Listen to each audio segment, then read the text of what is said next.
네, 안녕하세요. 네, 이번 시간에는 그 조직 행동의 직무 성과와 조직 몰입에 영향을 주는 그룹 차원의 그 메커니즘으로서 리더십에 대해 살펴보겠습니다.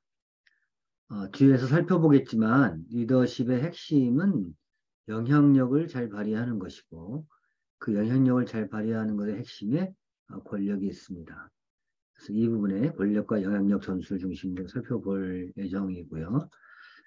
그래서 제가 오늘 아젠다는 크게 세 가지인데, 이제 권력과 리더십의 관계가 어떻게 되는지에 대해서 살펴볼 거고요. 그 다음에 이제 권력을 발휘해서 다른 사람에게 영향력을 행사하기 위한 전술을 쓸 건데, 그거와 리더십의 관계.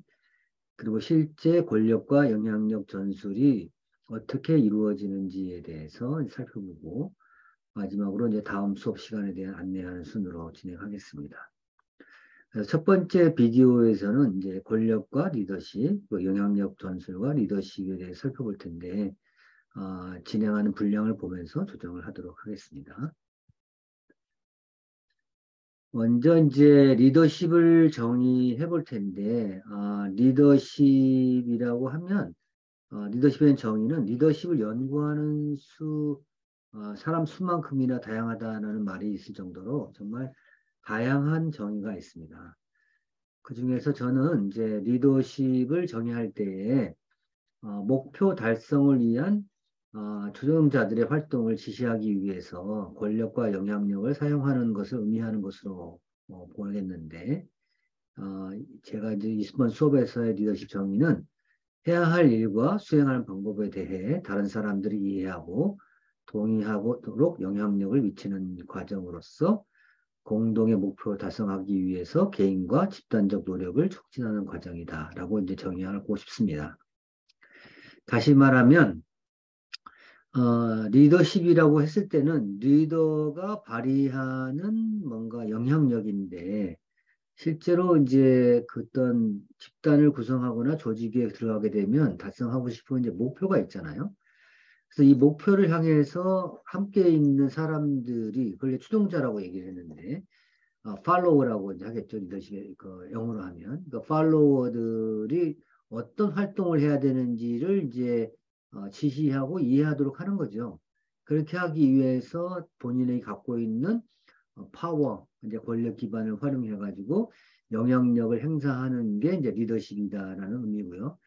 좀 더 이제 구체적으로 들어가게 되면 리더가 봤을 때에 해야 할 일과 이 일을 하는 수행 방법이 있을 텐데 이런 방법들을 함께 일하는 다른 구성원들이 이해하고 여기에 동의하도록 영향력을 미치는 그런 과정과 그리고 일단 그런 해야 될 일과 수행할 방법에 대한 합의가 이루어졌으면 그 목표를 향해서 개인적으로 일하는 것과 집단적으로 노력하는 것을 촉진하는 과정이 리더십이다라고 이제 이해하면 될 것 같습니다. 그래서 이제 리더십을 연구할 때에 리더십 연구할 가장 중요한 목표 중에 하나는 이제 기본적으로 그 리더가 이끌고 있는 조직의 성과와 결과를 높은 수준으로 달성하는 거거든요. 근데 이거와 직결되어 있는 가장 직결되어 있는 문제는 이런 일들을 구성원들이 어떤 행동과 어떤 태도를 가지고 일을 하느냐에 따라 이제 성과가 결과가 결정된다라는데 기본적인 이제 기본적인 이런 이해가 있고요.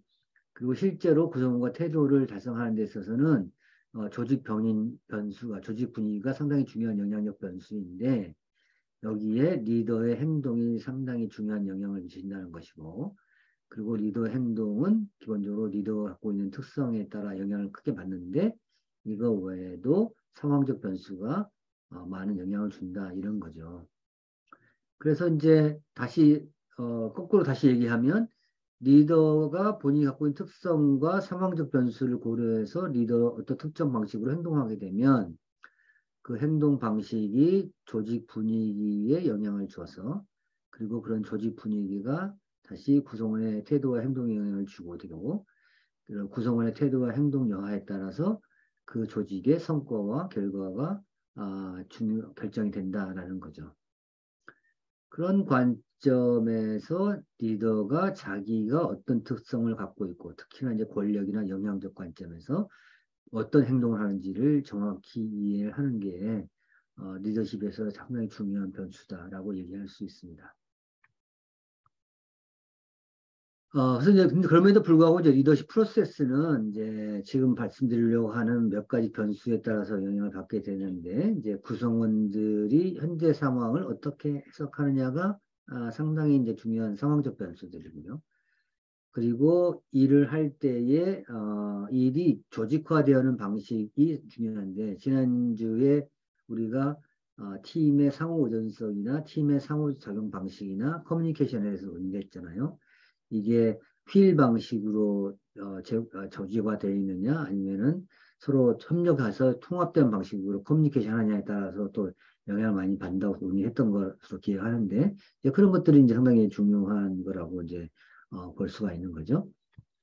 그 다음에 이제 구성원들이 얼마나 조직 목표를 향해서 헌신하느냐, 그리고 다른 구성원과의 관계가 어떠냐, 그리고 또 다른 부서와의 협력이나 지원에 대한 것들이 어떻게 되느냐에 따라서도 리더십 프로세스가 많이 이제 영향을 받는다. 이게 상황적 변수다. 이렇게 볼 수가 있습니다. 권력은 정의를 한다면 타인의 행동에 영향력을 미치고 또 원치 않는 영향력에 저항할 수 있는 능력이 이제 권력인 거죠. 그래서 제가 여러분에 대해서 많은 권력을 갖고 있다면 여러분의 행동에 영향력을 미치고 또 여러분이 내가 원하지 않은 영향력에 저항할 수 있는 능력이 클 때에 제가 이제 큰 영향력을 권력을 갖고 있다라고도 볼 수가 있습니다. 권력을 얘기할 때 이제 크게 5가지 원천을 얘기하는데, 크게 조직 기반의 권력과 개인 기반의 권력으로 나눕니다. 다시 이제 조직 기반의 권력에는 legitimate power라고 해서 어떤 합법적인 이제 권력인데, 이거는 조직이 어떤 리더에게 합법적으로 조직의 권한으로 부여한 권력을 말하는 거고요. 리워드 파워는 이제 어떤 중요한 결과를 보상할 수 있는 권력이고, 코어시브 파워라는 거는 이제 강압적으로 한다는 거고, 그리고 퍼스널 파워는 엑스퍼트 파워, 레퍼런트 파워. 그러니까 이 5가지 파워에 대해서는 뒤에서 자세히 설명하겠지만, 이런 조직 파워와 개인 파워가 개인이 다른 사람에게 영향력을 미칠 수 있는 능력을 결정하는 거죠. 그래서 얘가 이 각각의 5가지에서 얼마만큼의 파워를 갖고 있냐에 따라서 내가 다른 사람들에게 영향을 미칠 수 있는 영향력 자체가 결정이 되는 겁니다. 하지만 영향력을 갖는 것과 실제 그 영향력을 발휘하는 것은 별개의 문제인데, 그 영향력을 실제 발휘하는 문제에 대해서는 다음에 살펴보기로 하고, 일단 현재로서는 그 능력 자체에 대해서 한번 살펴보도록 하겠습니다. 먼저 합법적인 이제 권력은 조직 내부에서 어떤 권한의 위치가 있잖아요. 그러니까 내가 사장이냐 아니면 내가 어떤 부서의 그 사업을 담당하는 리더냐 아니면 팀 리더냐 등등처럼 어떤 조직도상에서 내가 어느 위치에 있느냐에 따라서 나한테 주어지는 권한의 범위가 있거든요. 그게 이제 합법적인 권력이고요. 그래서 합법적 권력을 가진 사람들은 어떤 직함, 예를 들면 사장, CEO, 그러니까 조직도상의 어떤 명칭을 가지고 이제 있습니다. 그리고 일단은 이제 이런 합법적 권리는 자신이 갖고 있는 범위 내에서 어떤 일을 다른 사람에게 요청할 수 있는 권리인 거죠. 내가 사장으로서 다른 사람들한테 이래라 저래라 요청할 수 있는 권한이 정해지잖아요. 그게 이제 합법적인 권리인 거죠. 그래서 관리자가 직원들에게 프로젝트를 끝내기 위해서 늦게까지 남아 있으라고 요구하거나, 또 다른 작업 대신에 어떤 작업을 수행하도록 지시하거나, 더 빨리 작업을 하도록 요구하는 것은 어떻게 보면은 이제 리더가 갖고 있는 정당한 권한이니까 합법적인 권력이라고 이제 볼 수가 있는 거죠. 그렇지만 이제 합법적 권력은 이제 한계가 있을 수 있어요. 왜냐하면 일반적으로 직원에게 그러면 직원이 해야 되는 일이 정해져 있거든요.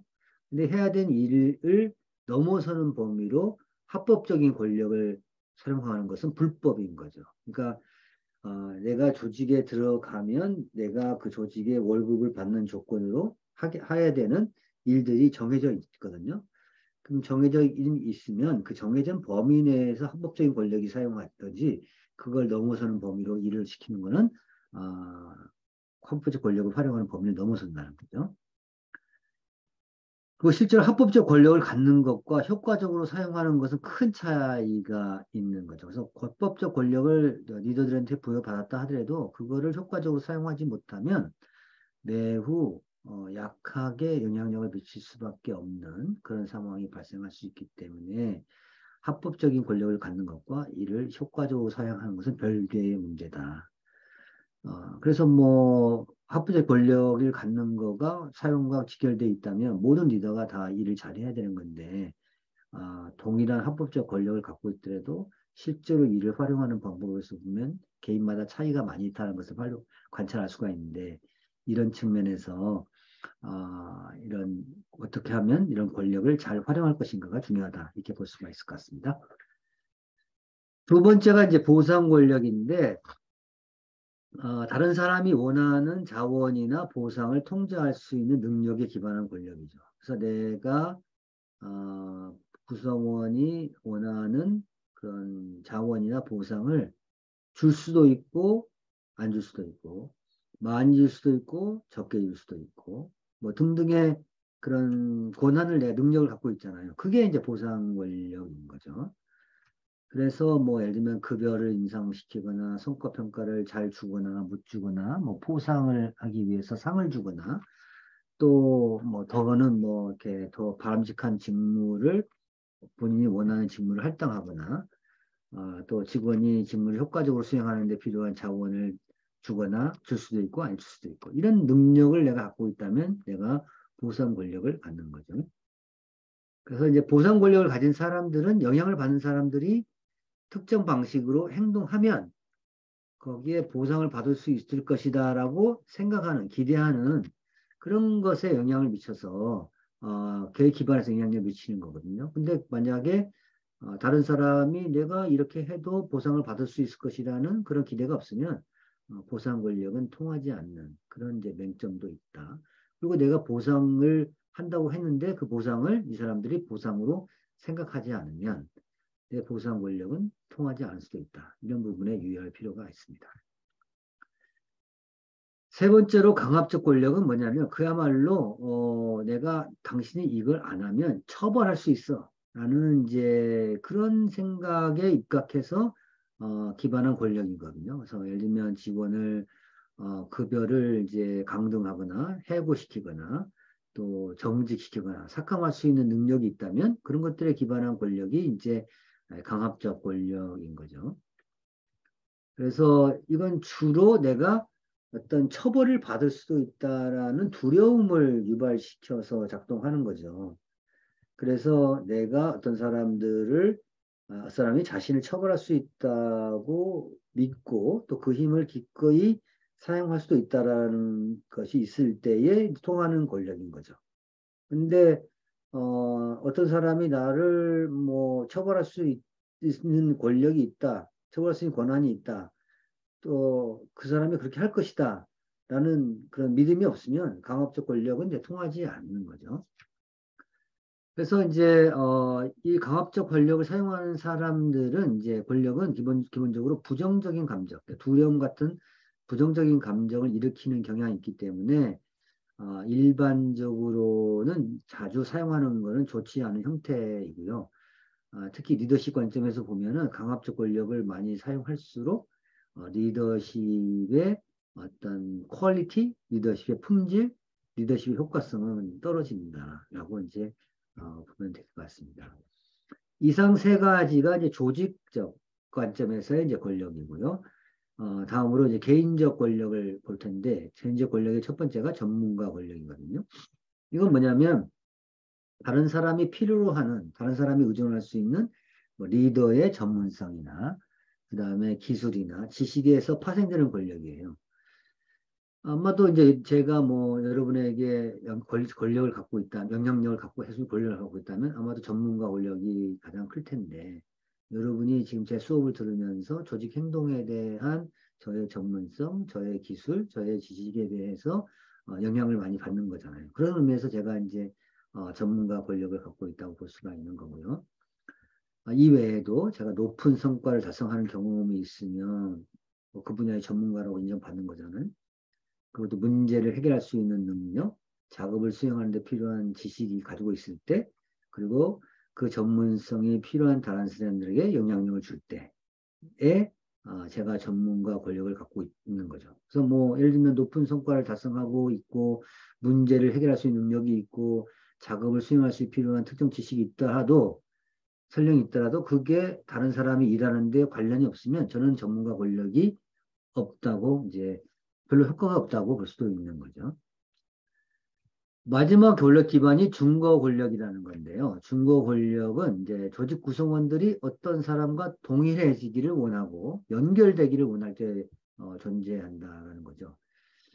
여러분이 뭐 동일시라는 거가 이해가 되실지 모르겠는데, 그러니까 나도 저 사람처럼 되어보고 싶어.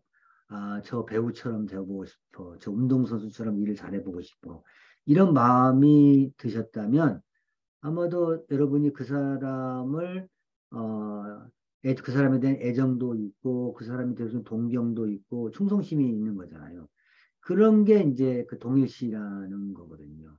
그래서 이 권력은 뭐냐면 그 사람이 설령 전문성이 없고 공식적인 권한이 없더라도 나한테 이래라 저래라 할 수 있는 합법적인 권력이 없더라도, 왠지 저 사람이 좋고, 저 사람이 뭔가 이렇게 존경스럽고, 저 사람처럼 되어보고 싶다는 생각이 들 때, 그게 이제, 중거 기반의 권력이라고 얘기할 수가 있는 겁니다. 그래서 좀 뭔가 정치 지도자나 유명인이나 스포츠 스타가 이제 대표적인 인데, 이 사람들은 사실은 기본적으로 뭔가 나한테 영향을 줄 수 있는 합법적인 권력이 없더라도 그 사람이 말하는 거에 영향력을 많이 받잖아요. 그런 의미에서 이제 그런 것들이 이제 중고 권력이라고 할 수 있을 거고요. 뭐 좋은 평판을 갖고 있거나 좀 매력적인 개인적인 특성을 갖고 있다는 거죠. 예를 들면 뭐 연기를 잘하거나 매력적으로 잘생겼거나 노래를 잘 부르거나 뭐 등등 뭔가 나에게 뭔가 영감을 주는 그런 카리스마가 있는 사람들 이런 사람들이 이제 갖고 있는 권력 기반이 중고 권력이라고 할 수 있습니다. 이 외에도 이제 상황적 요인들이 권력에 영향을 주는데 첫 번째가 다른 사람의 영향력을 다른 것 이런 권력 기반이 있더라도 아래와 같은 상황이 더 보충이 되면 리더십을 더 잘 발휘할 수가 있는데 일단 낮은 대체 가능성이라는 건 뭐냐면 이렇던 리더를 대체할 사람이 없어. 뭐 기본적으로 그러면 이제 이 리더가 갖고 있을 수 있는 권한이 더 커지는 권력이 더 커지는 거고요. 그리고 이 리더에게 더 많은 재량권이 부여되어 있어서 그 사람이 다른 사람한테 허락을 받지 않고도 자기 자유로 일할 수 있는 권한이 커. 그리고 또 이 사람이 중심성이라는 건 뭐냐면 여러 사람이 둘러싸여 있을 때 그 사람이 핵심에 들어가 있어서 그 사람을 거치지 않으면 다른 일이 해결이 안 돼. 그리고 높은 가시성이라는 건 뭐냐면 이 사람이 하는 일이 조직에서 주목을 받고 뭔가 조직에서 이 사람이 미치는 영향력이 커. 그런 이런 네 가지의 조건이 갖고 있는 상황이라면 이 다른 조건과 비교했을 때 이런 상황에 있는 사람이 훨씬 더 권한을 크게 가질 수 있다. 그 의미는 다른 사람에게 영향력을 미칠 수 있는 파워가 더 크다. 이제 이렇게 이해할 수가 있을 것 같습니다. 그러면 여기까지가 이제 권력과 리더십에 대한 얘기였고요. 다음 비디오에 대해서는 영향력, 실제로 이 권력을 활용해서 영향력을 미치는 전술과 그리고 실제로 이런 것들이 조직에서는 어떻게 일어나고 있는지에 대해서 살펴보도록 하겠습니다. 다음 영상에서 다시 계속 시작하겠습니다.